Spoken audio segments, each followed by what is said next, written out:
swamp white, so it's a pin. I think we need a bur oak.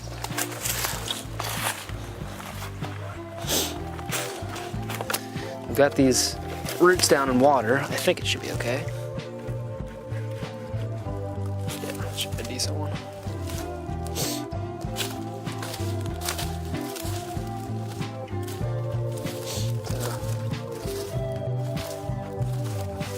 Got a hole here, and it's pretty nice when you have a dad that digs all the holes for you. But yeah, we've got the hole deeper than it needs to be. But the big thing is that, well, this one's easy, but usually the roots are a lot longer. The big thing is that they're not pointed up when you plant them, or not twisted and tied in a knot. So I just try to put them up against the hard surface here, because we're going to want to drive that stake in above it where it's firm. And then we just kind of dump the dirt back in and fill it. Make sure, I'd like to plant it a little lower. And then once we get it packed down, I'm just gonna tamp it down with my foot and pull up on the seedling to make sure those roots are pointed downwards.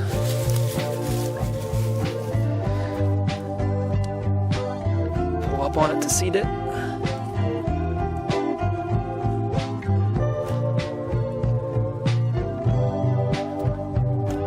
I don't want to make it too compressed. That should be enough wiggle room though. And then we've got these blue tubes that we assembled last night. It's a good idea to do that ahead of time because it took a couple hours to get that done.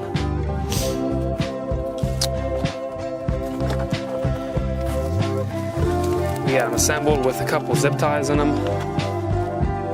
It's not designed to be this way. You kind of got to just put your own holes in them. And I bought these stakes separate. Wish I would have got, 4-foot stakes, would have made it a lot easier. I think this will work. See?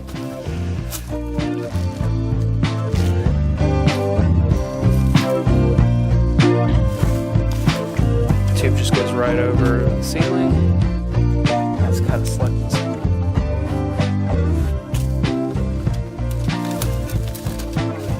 I bought these zip ties by the bulk. So if we screw up, we just grab another one. Got that knife on you? Grab that. Like I said, this didn't have any preset holes in it. So we've just been kind of making slits, trying to not bend the tube. I think we're gonna come in this summer or sometime before fall and put some holes for ventilation. So I guess the stuff I've read says, you know, the more ventilation the better, because otherwise it'll be too much heat in there and the tree will actually not go dormant when it's supposed to. It'll stay dormant into the winter and possibly get winter killed. So just something maybe to watch out for. There's a lot of different tree tube manufacturers and I'd definitely pick the cheapest one. They're pretty easy to put together though.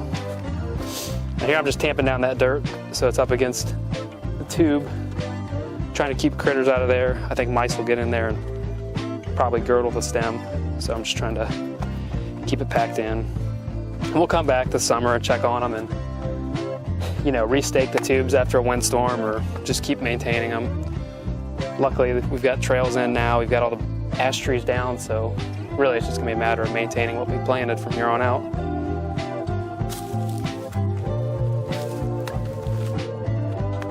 So yeah, well, this is a bur oak. I've heard some people plant bur oak and they put off acorns within like 10 years. So with any luck, they'll be doing that. We also have pin oak and swamp white that we planted. We've got some wetter areas down below that we planted trees in. I wanted to have some species that could take that wetter ground and also some that can grow in upland too. We have red oak and white oak on the property, but these are kind of oaks you don't typically find around this part of Ohio, so maybe a little more diversity. I mean, we planted a bunch of weird stuff in here. I'm gonna keep doing it. We've got a persimmon over there we planted last year. Pecans, yeah. Yeah, fruit trees. We got actually every tree that's in here, except for a couple cherries, are just old apple trees when this was a horse pasture. So they pump out the apples, especially now that all the ash trees have died, fully released. This one behind Keith last year, but not so many, it snapped a bunch of its branches, so we may be doing some pruning on it. Huh? Oh yeah. Yeah. So as you can imagine, the deer are in here in October. And there's our dad working hard with us screwing around with the camera.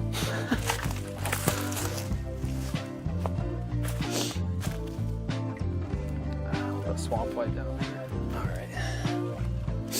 Well, this one is a swamp white oak, and it's actually got a little too much root on it. Something you can do, I'm not sure how much you can do this on, but I know at least the end of these. You can take a knife and clip the roots. I was saying earlier how you want to make sure that the roots are pointed straight down when you plant them. With all these fibrous roots, there's a good chance that a lot of those would get bent and, you know, start to grow upwards, and that's not what you want. There's some roots that look like they got dried out. I just prune those off. But yeah, like the main thing is that the root is pointed straight down when you plant it, and it's got loose soil around it. So now I'm filling this tree in. Right behind me, you'll see a stump of an ash. This whole area, I mean, the reason we pretty much clear cut the thing is it was all ash trees that were dead. Well, actually, they were dying / dead. Within the past couple years, the canopies have been dying back, and that's kind of released these apple trees. And so I wanted to get in this year while the wood was still pretty good. They were still safe to cut down. And we came in, we've been doing it for the past, I don't know, 2 months, I guess, and you're cutting these ash trees down. You can tell there's a crap load of briars in here. It's been a pain to just maneuver around, but we've got most of the ash trees cut down in this section. We've been hauling the wood out. We might try to sell some firewood. So if you need any firewood, let us know. But, you know, we're trying to plant some trees to get a little canopy back in here. Otherwise, it's almost entirely multiflora rose and blackberry. I mean, I like the blackberry, but the rose is a mess. And then we're starting to get some honeysuckle coming in too. So as we cut a lot of that stuff, we treated it to make sure it doesn't stump or sprout back. But I'll probably come in the late spring and into the summer and keep spraying some of that honeysuckle that's coming in. I want to try to keep that at bay because I mean, you know what that looks like when it takes off. This one's packed down pretty good. Probably not the best site for a swamp white oak, but we'll give her a try. Yeah, that's another thing about all these oaks that I've picked are they're species that hold their leaves pretty late in the fall, well, really into the winter. I mean, you drive around now and it's March now, and there's still pin oak that are holding leaves. And they're dead leaves, it's not like they're still growing, but what they'll do is, create a little more of a windbreak, a little more of a, cover later into the fall. And all these species are pretty desirable acorns for deer.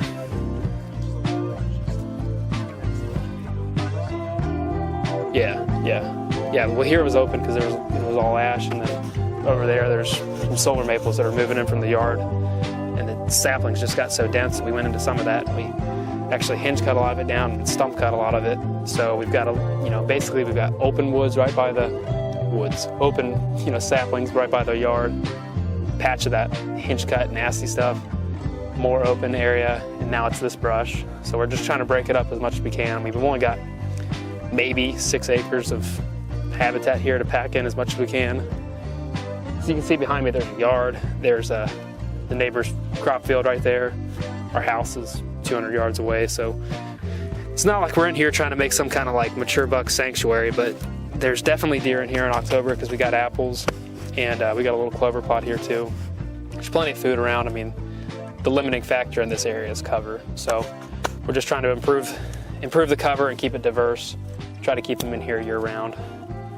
And it seemed to work last year. There was standing corn around here, and there was absolutely no shortage of deer because we had corn on this side, corn on that side, corn on that side, and then actually I think the neighbor put cover crops up across the road, so there was deer in here. There's probably still deer bedding in here right now, honestly, but I haven't found any sheds though.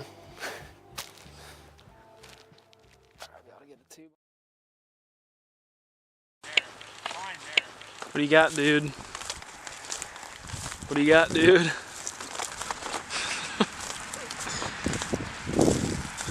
What's in your mouth, dude? What do you got? Show it off. No. Show me. What do you got?